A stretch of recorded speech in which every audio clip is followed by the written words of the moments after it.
Yeah, good morning or good evening. It's part three. This is my adult conversation. Just pick up where when I told you how I speak to the kids. This is my adult conversation. This is all that everybody who probably want to hear. All right, so I told the kids, look to the future. Try to make up your own history. Make someone to be proud about. But with y'all, I'm going to speak about this war. That's right. We are definitely at war. And I'm going to bring y'all up to speed just in case y'all haven't been on. In case y'all haven't been on it. But y'all know my agenda. I'm here. I'm gonna be here. I need America to win. I can iron all my differences out later. So my agenda is America first. I'm gonna take y'all through some things, and you find out where you stand. This is President Nixon. You might know something about him through Watergate scandal. I just want to hear. I want to let him talk. I want you to hear this short piece from him, and we're gonna go from there. Okay. The fact is that American Jews support Israel, and I understood that. And the fact is that every Jewish prime minister that I have known has enlisted American Jews to bring as much pressure as possible in the political process on American presidents. That's understandable. I don't object to it. Now, a president must not go along with it on occasion, because let me explain something about what is called the Jewish lobby in this country. In the first place, Jews, understandably, in the United States, because of what happened in World War II, because of the Holocaust, are going to put first priority on the survival of Israel. Now, as good Americans as they are, they believe that America's survival and security is directly related to Israel's. In other words, their belief is that being for Israel first means that does not mean you're putting America second, because they think it goes together. An American president, however, has to approach it in a different way, in my opinion. He's got always to think first of what is best for America. And that's true whether it has to do with the Israelis or whether it has to do with the Irish or the Germans or what have you, or the Poles, etc. Okay. So that's what I want to say.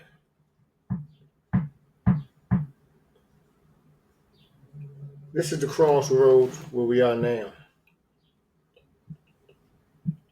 Where do we stand with Israel?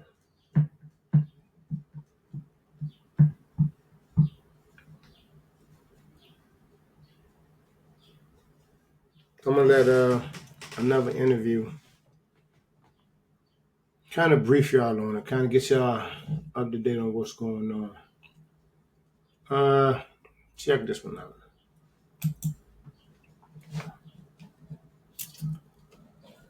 All right, I'm gonna go. I'm gonna go here.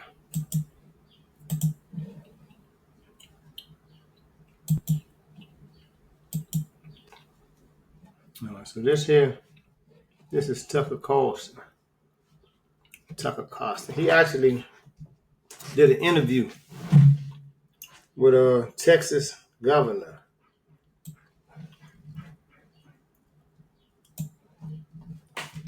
Ted Cruz. And they happened to get in a little discussion about Governor Cruz' stance when it comes to America. So I think I'm gonna let it play. I think I want y'all to hear this. This is like a 10-minute clip. And usually you won't get nothing like this because in America, it's a label that's called anti-Semitic. You can't even speak ill about the Jewish name or anything. I mean, it's kind of weird the more I look into it. But check this out. It was a small partner here I wanted you to get, but I'm gonna let the whole thing play, and hopefully, if y'all don't have the time to watch it now, just watch the complete. Just sit down and give it a minute. We get massive benefits from Israel. Israel shares the Mossad as one of the best intelligence sources on the planet. The enemies of Israel, the people who hate Israel, they all hate us. It's almost a perfect overlap. And so if we tried to recreate, if we're just trying to defend America, we tried to recreate the national security benefits of our alliance with Israel, it would cost, I don't know, 30 billion, 300 billion. So can you elaborate? And again, I'm going into this as someone who's always liked Israel and still does. But I also think at this point, given where we are, it's fair to ask rational questions about what the benefits are. Good. So does Mossad share all of its intelligence with us? Oh, probably not, but they share a lot.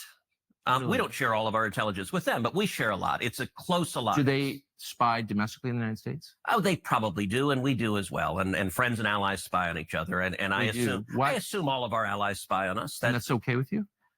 You know what? One of the things about being a conservative is that you're not naive and utopian.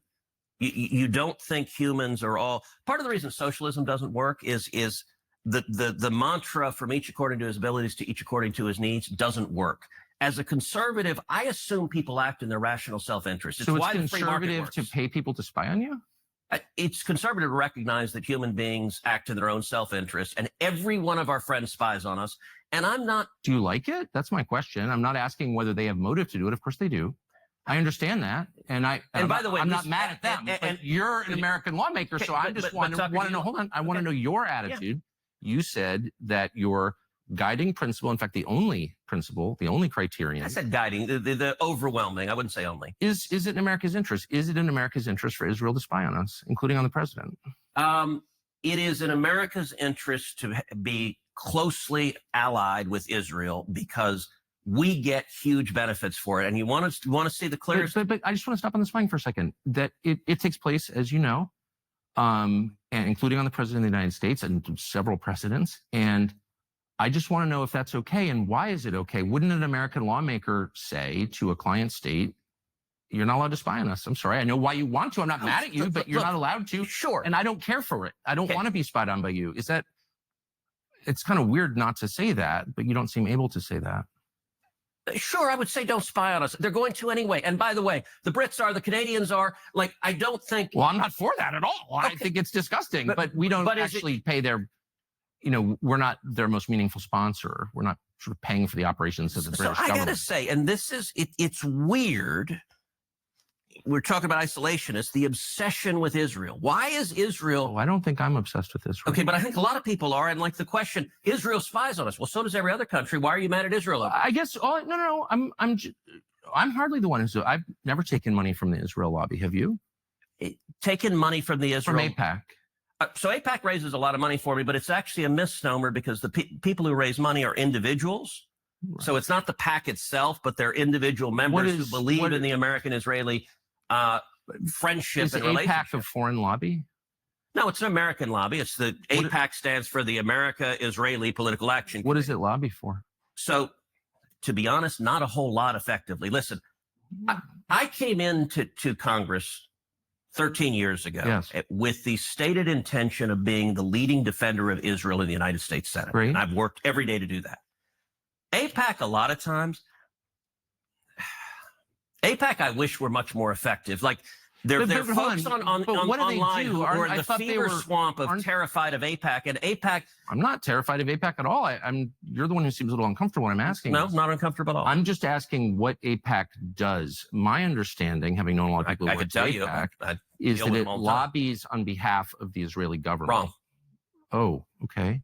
It's when was the last time AIPAC took a position that deviated from Prime Minister Netanyahu? All the time. Name one. Okay. Let me go back and give a little history. If you want to do a deep dive on AIPAC, I don't. I want to do a shallow dive that gets. No. I want to get to the core question. AIPAC is lobbying for a foreign government, and I don't. It's not. No. It's lobbying for the United States. It is lobbying for a strong U.S.-Israeli relationship. Okay. And so it's not has nothing to do with the foreign government.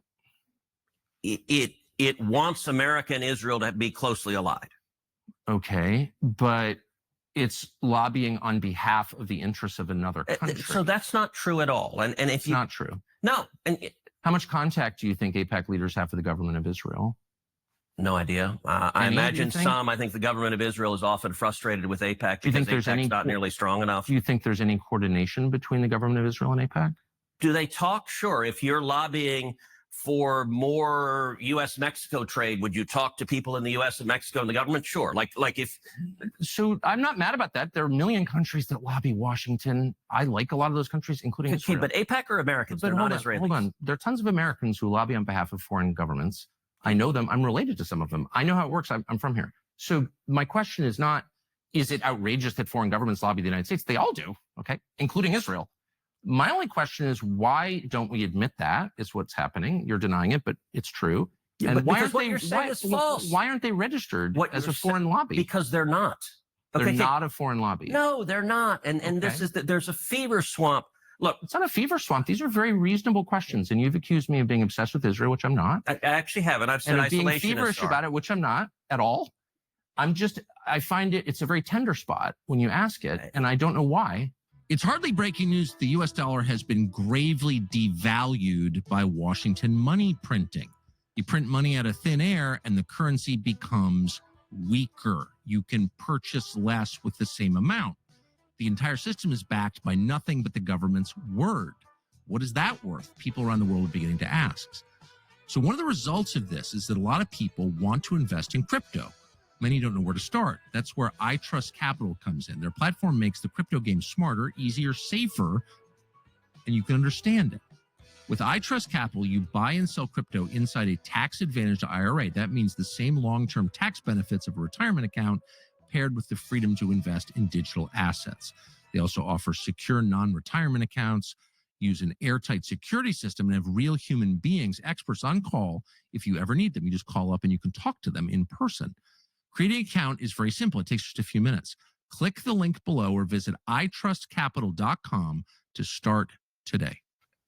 So, Tucker, all right, let's go back. I was first elected to the Senate in 2012. I came in Obama's second term. And I actually saw AIPAC be badly wounded in a way they never came back from. And the second term is when Obama did the Iran nuclear deal. And the Iran nuclear deal, I think, was catastrophic. And AIPAC went all in lobbying against it. Yeah. And they failed. And I was the leading opponent of the Iran nuclear deal. Oh, I know. They definitely failed, yes. They failed. And what happened, the Obama White House told every Democrat, when I got here, there used to be real bipartisan support for Israel. That has largely disappeared. And it's the Obama nuclear deal that caused it, because the Obama White House told every Democrat, pick.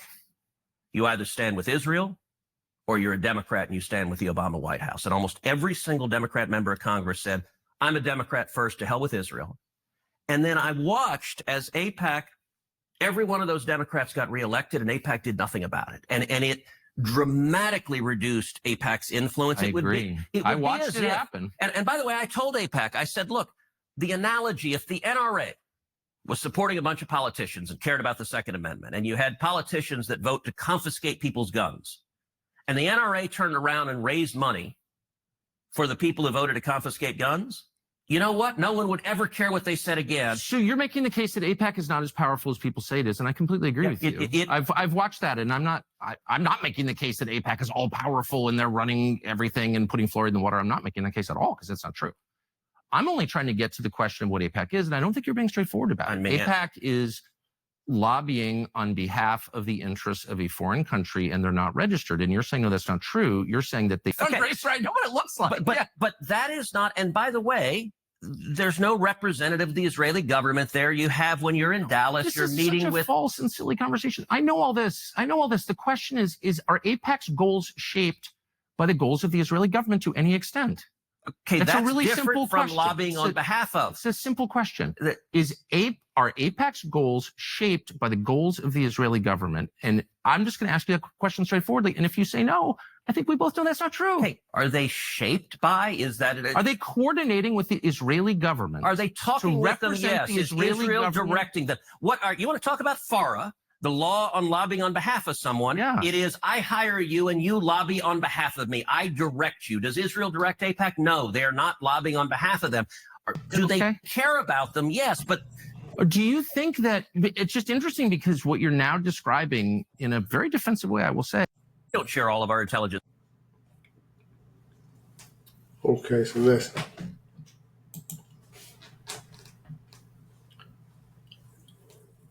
That right there, that was some politics that's real deep. Lobbying, registering the lobby.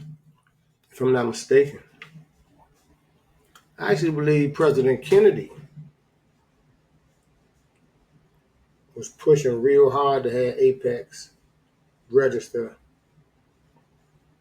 to be able to lobby for our politics in America. You know, ironically, he got killed or assassinated. LBJ took over after him, if I'm not mistaken.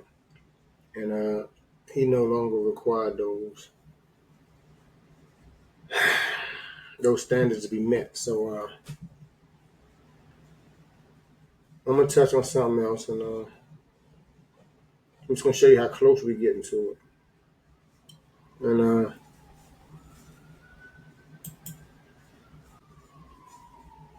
it's going to make it from there. So here we go.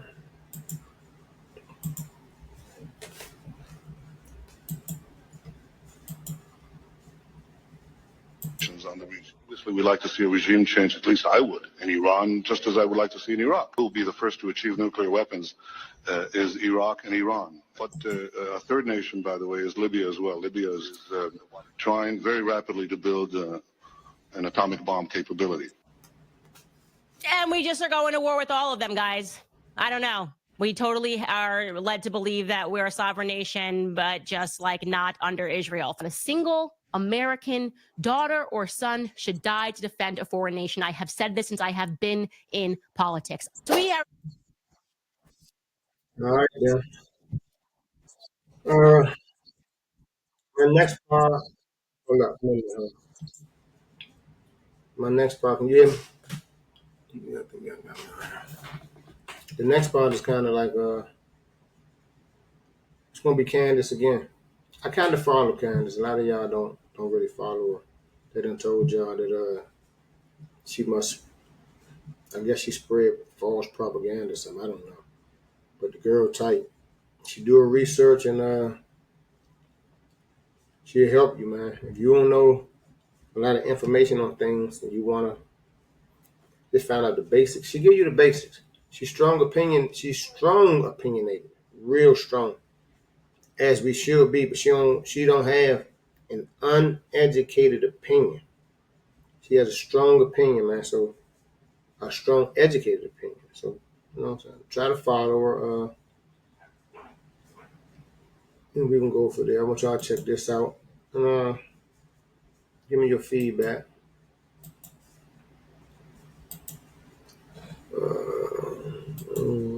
Get that.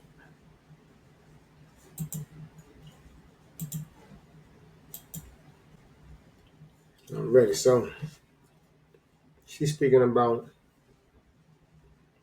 the CIA. So this guy worked for the CIA. He saw things that our agencies were doing overseas that would ultimately hurt the people who would live in the United States. They control us by calling him a whistleblower, but he is telling us what they are doing to harm us. Yet, we won't listen. They have studied us. Wake up.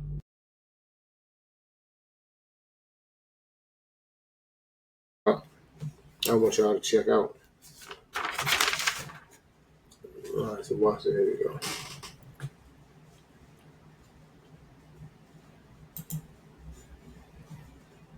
Was not playing by the rules and not doing handing over its minerals and its oil, which are usually involved, and then getting rid of the U.S. dollar as the currency. And in the terms of the dark side of our government, he had to go.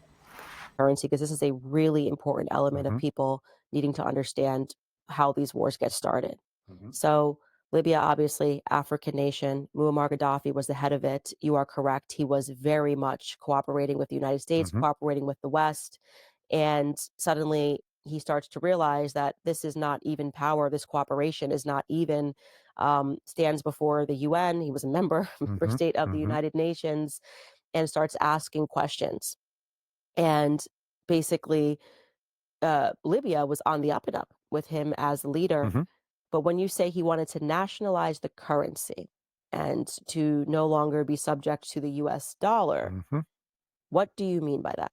What I mean by that is he would no longer be under the thumb of the U.S. and the U.S. currency and being controlled by the U.S. dollar and Wall Street, which is, of course, the CIA's right arm.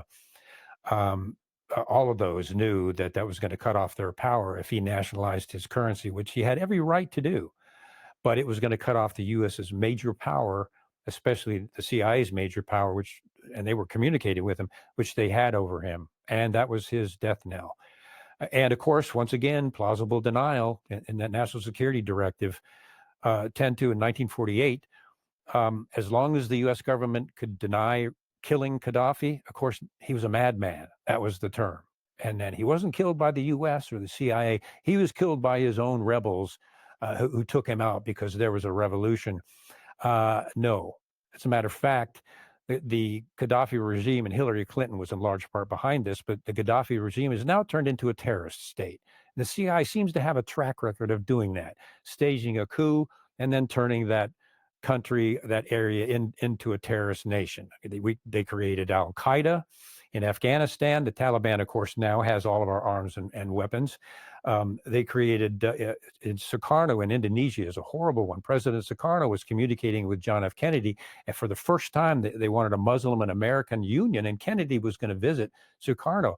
The CIA staged a coup, overthrew President Sukarno, and it resulted in the death of 500,000 to 1 million Indonesian civilians. You think people forget that sort of thing? No, they don't. So over and over in Iraq, which was based on false intelligence, and yet they gave George Tenet the Presidential Medal of Freedom for doing it. In Iraq, we created ISIS. We created the so-called moderate Free Syrian Army, which has in their declaration to establish a global Islamic caliphate. CIA created them. And the old, probably the oldest example, most powerful one, I think, is Iran. Iran decided, a democratically elected government decided that, well, we're giving our oil for free to the United States. And why are we doing that? I mean, we want to provide for our own people. We want to nationalize our oil. So they did.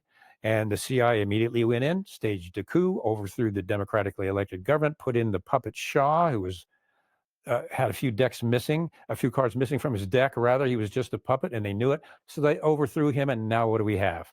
The chief state sponsor of terrorism in the world, and it all started back with the CIA's coup. Then we look at Ukraine. So that's now. Who do they have in Israel? Bibi Netanyahu over there. But in Iran, that's who they want out. Bibi Netanyahu was the prime minister of Israel. He wants the United States to either destroy or pressure a regime change. We're saying that's saying we don't want the leader of your country to lead them no more. We need them to be more. They use words like democratic. Forget the words. It's a little deeper than words, but I'm